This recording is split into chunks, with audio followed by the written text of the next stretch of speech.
Olá, veja os destaques de hoje no Ubra Notícias. Operação conjunta contra roubo de veículos de luxo. Foram cumpridos 18 mandatos de busca e apreensão. Na época, esse carro foi recuperado 2 dias depois em Canoas pela Brigada Militar. Só que as placas já estavam adulteradas. As faces do racismo estrutural no Rio Grande do Sul. Na semana em que o Brasil celebra o Dia Nacional do Combate à Discriminação Racial, os números elevados de crimes ligados ao racismo preocupam no estado.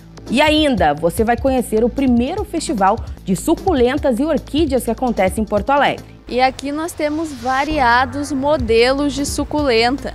Comecei aqui, que é a Jade Minor. É agora no Ubra Notícias.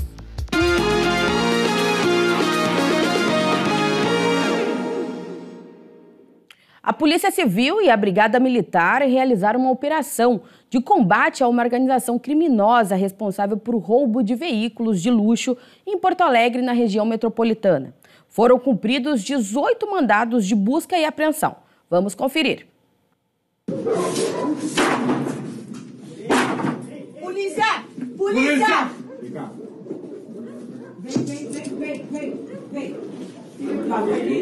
Vem. As investigações da Polícia Civil começaram no dia 4 de março, depois de um carro de luxo ter sido roubado no bairro Bela Vista, em Porto Alegre. De acordo com as informações, pelo menos 2 suspeitos, um deles armado, usava um carro para bloquear a passagem do veículo a ser roubado. No momento em que ele era parado, os suspeitos o roubavam. Os crimes aconteciam sempre em locais com pouco movimento, onde os veículos trafegavam em baixa velocidade. Na época, esse carro foi recuperado 2 dias depois em Canoas pela Brigada Militar. Só que as placas já estavam adulteradas. 2 homens foram presos. Em função disso, uma operação conjunta entre a Polícia Civil e a Brigada Militar foi realizada. O objetivo foi combater essa associação criminosa responsável pelo roubo de veículos de luxo. Ao todo, 18 mandados de busca e apreensão foram cumpridos nas cidades de Porto Alegre, Canoas, Alvorada, São Leopoldo, Gravataí, Cachoeirinha, Eldorado do Sul e também no estado de Santa Catarina. Segundo a polícia, foi confirmado o roubo de 10 carros por essa organização. Todos eles tiveram as placas clonadas e foram revendidos por preços bem abaixo do mercado para receptores de Santa Catarina. O prejuízo para a organização criminosa foi de 10 milhões de reais. O próximo passo das investigações é descobrir quem comprou os carros de luxo. Até o fechamento desta reportagem, 14 pessoas foram presas. 3 aeroportos do interior do Rio Grande do Sul vão passar por melhorias na estrutura. Os terminais de Pelotas, Bagé e Uruguaiana vão contar com um investimento de 60 milhões de reais para obras de melhorias e ampliação na estrutura. O anúncio foi feito ontem pelo governador Eduardo Leite. Para ele, as reformas vão auxiliar no desenvolvimento econômico do estado. Portanto, isso está dentro de uma estratégia de qualificação da aviação regional. Qualificam-se os aeroportos e o estado, pelo seu lado, faz a redução de impostos para o querosene da aviação para estimular essas novas linhas. Com isso, a gente tem conseguido avançar em novas conexões aéreas, diretamente do interior para a capital e também do interior diretamente para São Paulo, possibilitando a conexão e ajuda no desenvolvimento econômico de cada uma dessas regiões. No aeroporto de Pelotas vão ser investidos 17 milhões e 800 mil em obras como a ampliação do terminal de passageiros. Em Uruguaiana, o aporte é de 17 milhões e 600 mil reais. Entre as melhorias estão a adequação da sinalização do pátio de aeronaves. Já em Bagé, o valor para reformas é de 24 milhões e 200 mil reais. À medida que a gente vai criando a demanda, vai dando espaço para que isso aconteça, e os aeroportos vão se qualificando, as estruturas vão se qualificando, a gente vai animando aí interesses de outras empresas e companhias aéreas a fazerem, quem sabe, investimentos em novas linhas e conexões também para o país. Essa semana, o Corpo de Bombeiros Militar Gaúcho recebeu mais um equipamento de peso. Um helicóptero, o primeiro da instituição aqui no estado. Além disso, a Polícia Civil recebeu novos armamentos e a Brigada Militar foi presenteada com um novo fartamento. Vamos conferir. 21,7 milhões de reais. Esse é o investimento do estado no primeiro helicóptero do Corpo de Bombeiros Militar do Rio Grande do Sul. O novo equipamento da instituição foi entregue essa semana em uma solenidade realizada em Porto Alegre. O helicóptero vai poder ser utilizado para operações diárias de busca e salvamento, combate a incêndio e voos noturnos. A aeronave tem capacidade para 8 pessoas, sendo 2 pilotos e 6 tripulantes. Além disso, ela pode ser reconfigurada para levar uma maca e permite o transporte e o suporte médico adulto, infantil e neonatal e atendimento de urgência, capaz de atender um paciente em estado grave. O governador Eduardo Leite ressaltou a importância desse novo equipamento para o Corpo de Bombeiros. Essa aeronave que está sendo aqui entregue para o Corpo de Bombeiros é um investimento de mais de 20 milhões de reais, que dá à nossa corporação do Corpo de Bombeiros um instrumento importante para salvar vidas, que vai permitir acesso a locais difíceis, em momentos críticos, que vão significar agilidade para resgatar e salvar pessoas, vidas humanas, graças a essa capacidade de investimento que o Estado recuperou. No evento também foi entregue novos armamentos para a Polícia Civil. As 3.151 armas vão ser destinadas para os departamentos regionais, ao Gabinete de Inteligência e outras delegacias.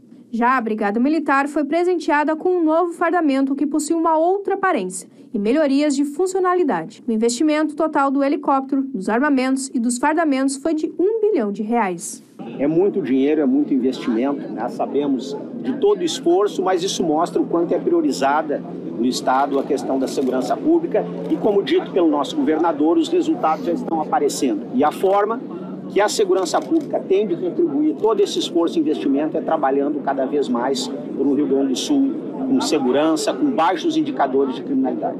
A campanha publicitária que une as cantoras Elis Regina e Maria Rita, mãe e filha, 41 anos depois da morte de Elis, provocou diferentes reações. Entre elas, um debate sobre os limites do uso da inteligência artificial.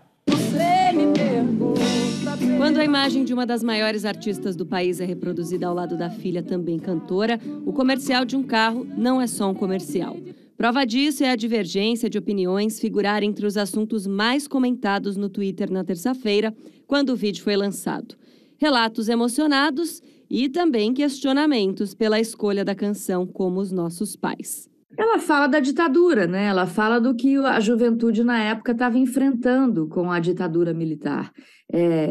Essa coisa de você beijar a sua menina, né, nas ruas, e o perigo na esquina, ali chegando ao mesmo tempo, era o que estava acontecendo. Compreendida entre 1964 e 1985, a ditadura militar foi um dos períodos mais sombrios da história recente do Brasil. A empresa autora do vídeo publicitário deste ano apoiou o regime à época, como prova um relatório dos Ministérios Públicos Federal, de São Paulo e do Trabalho. O documento resultou no acordo de 2020, em que a Volkswagen assumiu obrigações, como o pagamento de 36 milhões de reais e a declaração pública do envolvimento com o regime. Belchior, o compositor da música, e a intérprete Elis Regina estiveram do outro lado. Opositora ferrenha da ditadura, ela chegou a ser presa e fechou para operários do ABC Paulista no final dos anos 1970. Sonham com bife a cavalo, batata frita. Elis morreu em 1982 e foi trazida de volta por meio da inteligência artificial, com autorização dos herdeiros, o que faz com que a propaganda não tenha empecilhos legais. É salutar você, do ponto de vista, eu acho, ético, né? Dá um aviso para quem está tendo contato com aquilo que foi gerado pela inteligência artificial de que aquele conteúdo não é um conteúdo real, ou pelo menos que não foi produzido por um ser humano. O caso coloca a luz em questões levantadas pela inteligência artificial. Limites técnicos, éticos, direitos de imagem, despersonalização. Embora tenhamos leis que dão conta de parte dessas questões, é preciso avançar e, assim, acompanhar a quebra de paradigmas trazida pelas inovações. Carece de uma regulamentação específica para que a gente possa, antes que o uso da inteligência artificial tenha uma capilaridade dentro da sociedade muito grande, a gente já tem ali regras e princípios muito bem estabelecidos. A pesquisadora de música e apresentadora da Rádio Cultura Brasil, Patrícia Palumbo, também defende uma regulamentação. A inteligência artificial ela pode ajudar em milhões de coisas, na ciência, na tecnologia, da medicina, por exemplo, né? Tem coisas incríveis acontecendo. Mas eu acho que a ética devia ser uma pauta séria, e muito fundamental, primordial, no sentido de princípio, da primeira coisa a se pensar, a se colocar, a se pautar antes do uso da inteligência artificial. Depois do intervalo, você vai conhecer o primeiro festival de suculentas e orquídeas que acontece em Porto Alegre. A gente volta já já.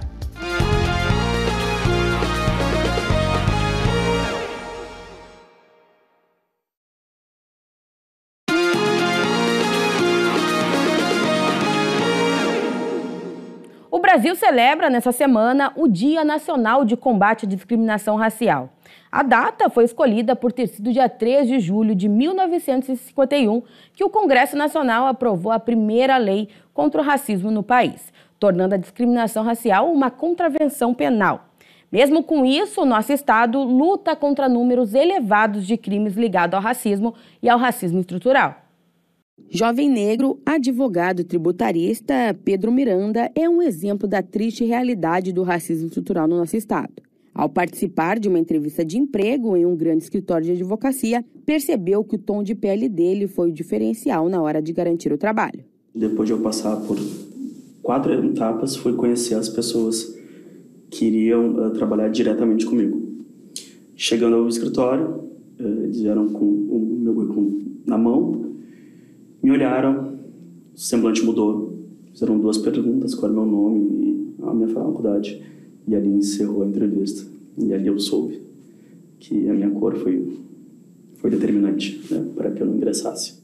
MBA em Direito Tributário, Pedro é um dos poucos negros que atuam na área. Ao longo da carreira, ele conta que por vezes percebe olhares de julgamento por conta da cor de pele. Principalmente em audiência, né, quando a gente chega representando uma empresa e do outro lado está um advogado branco que muitas vezes olha para a gente com um ar de desdém ou que provavelmente a gente não vai conseguir conduzir da melhor forma, né? Mas isso, com o tempo, a gente vai se acostumando e batendo.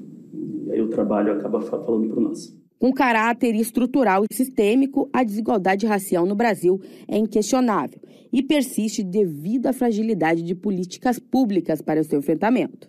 Por isso o racismo estrutural. Ele é o que estrutura o pensamento e por conseguinte, a forma de pensar, inclusive os lugares. Não é à toa que nós ainda não temos pessoas negras em espaços públicos de poder e prestígio, tal qual existem as pessoas negras. Nós somos o segundo país mais negro do mundo. Nós perdemos apenas para a Nigéria. O Brasil, isso é um outro dado importante, que já devem ter falado, mas o Brasil depois da Nigéria, o país mais negro do mundo. Mas como entender um Brasil tão diverso com esses elevados níveis de discriminação racial? Segundo os dados do Instituto Brasileiro de Geografia e Estatística, 54% da população brasileira é negra. Os casos de racismo e intolerância racial mais que dobraram no Rio Grande do Sul nos últimos anos.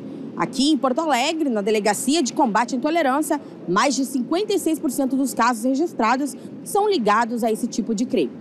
Nós somos, sim, um povo aqui muito conservador, ainda realmente com uma questão toda, essa questão histórica, a gente sabe que é uma violência estrutural, então isso vai se propagando e vai se, muitas vezes, esses padrões comportamentais, esses padrões discriminatórios, eles vão se perpetuando e se reproduzindo, muitas vezes sem a população ter sequer um juízo crítico em relação a isso. A delegacia especializada foi criada há 2 anos. E, segundo a delegada responsável, ela é de extrema importância para garantir o acolhimento das vítimas de discriminação. Um trabalho diferenciado em termos de atendimento a toda essa população e também da empatia, né? De conseguir fazer com que os policiais deste órgão pudessem, de fato, se colocar no lugar do outro, independente de habitar, né, aquela mesma pele ou não, independente de estar naquele mesmo local de fala, que pudessem ter essa compreensão e, de fato, ofertar esse bom atendimento. Deputada estadual Laura Cito, que faz parte da primeira bancada negra da Assembleia Legislativa, busca alternativas para promover igualdade racial dentro do Rio Grande do Sul. O nosso estado é um estado segregado etnicamente. A população negra está concentrada em algumas regiões em maior número do que em outras regiões, né? E é importante que a gente consiga identificar isso para a gente também identificar as fragilidades de acesso às políticas públicas e de acesso a bens e serviços e pensar estratégias de como promover a igualdade racial no estado do Rio Grande do Sul. Começa hoje à noite o Festival Gastronômico de Dar Água na Boca. É a Fast Pizza de Serafina Correia, cidade que é responsável por criar a maior pizza do Brasil. Lembra? A partir das 7 horas da noite de hoje, começa o maior evento voltado ao mundo das pizzas do Rio Grande do Sul. O Fast Pizza é realizado no município de Serafina Correia, que fica a cerca de 220 quilômetros de Porto Alegre. Esse nosso festival ele faz parte da Festa Itália, as festividades do nosso município, que está completando esse ano 63 anos.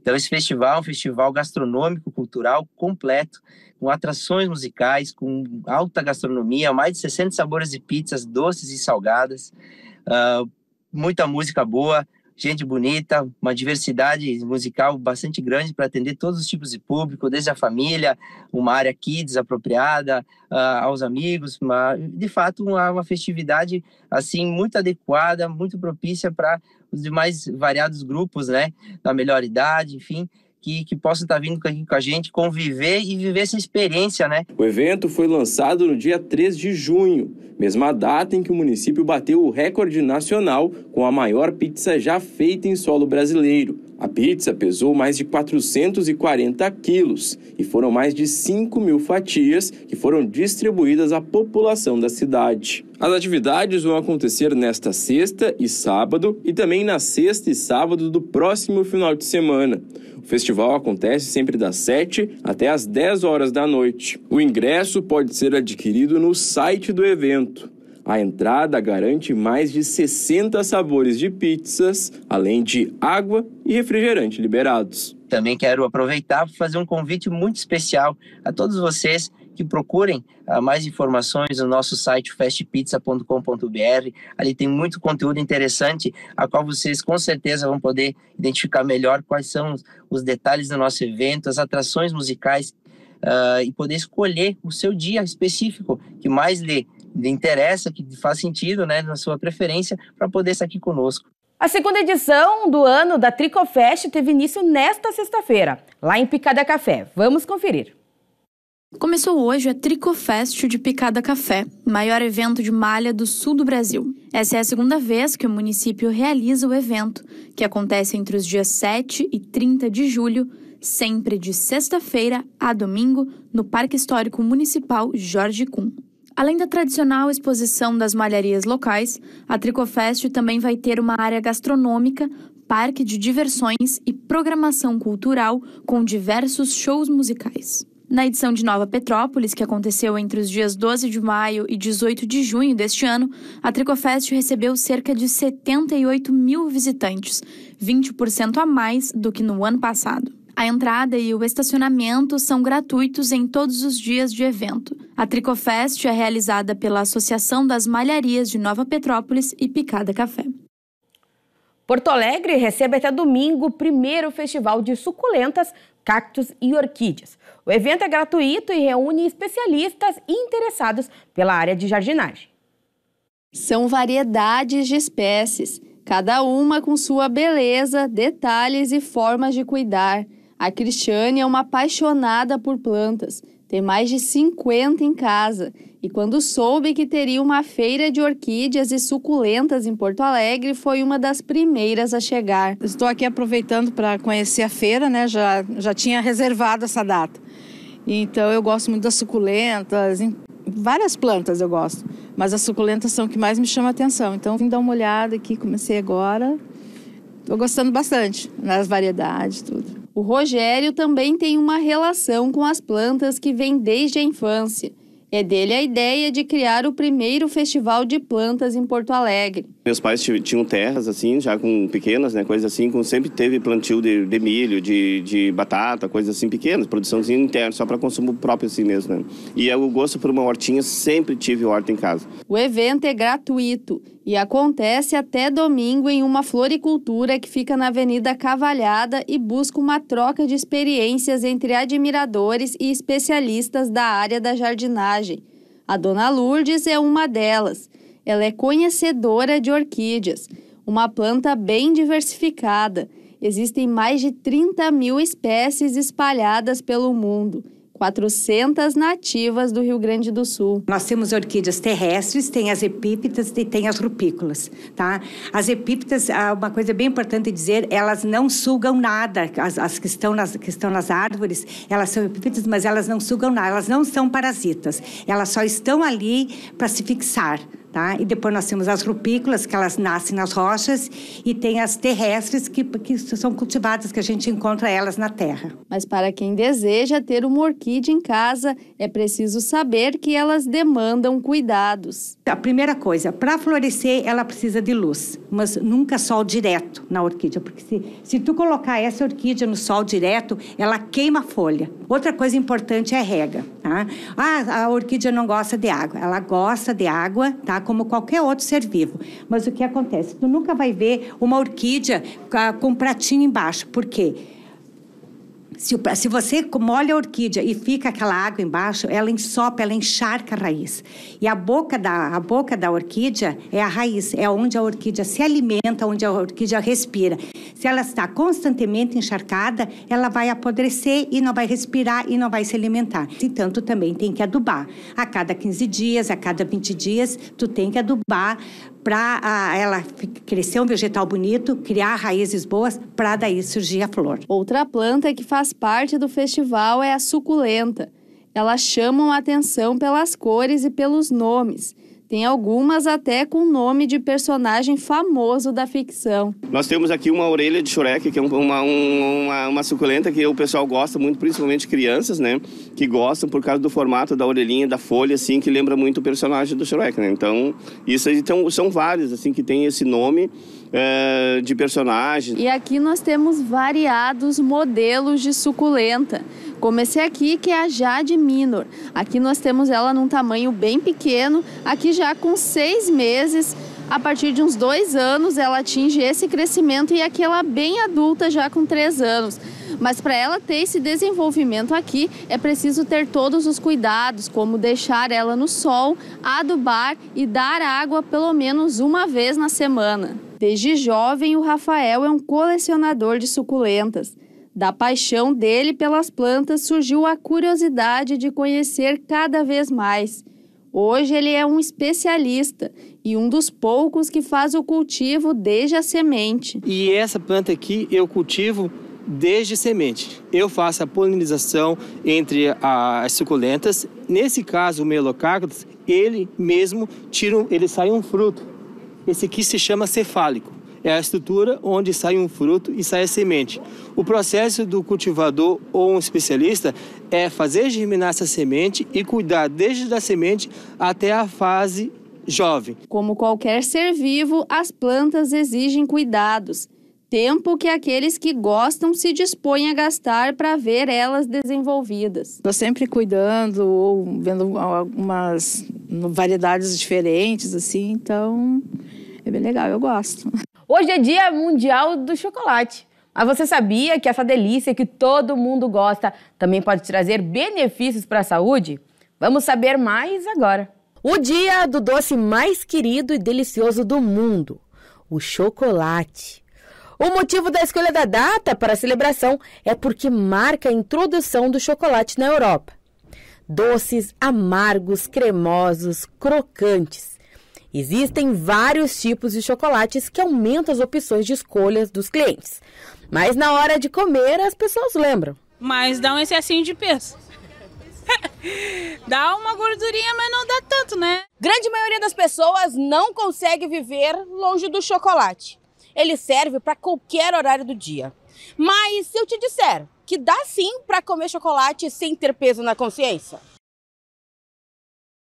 Dá para comer chocolate sim, sem ter peso na consciência, diariamente, uma quantidade pequena, desde que a alimentação num contexto geral seja equilibrada, composta por bastante saladas, fibras, frutas, uma alimentação ajustada, né, com tudo que a gente precisa. O chocolate não vai fazer mal e é super bem-vindo.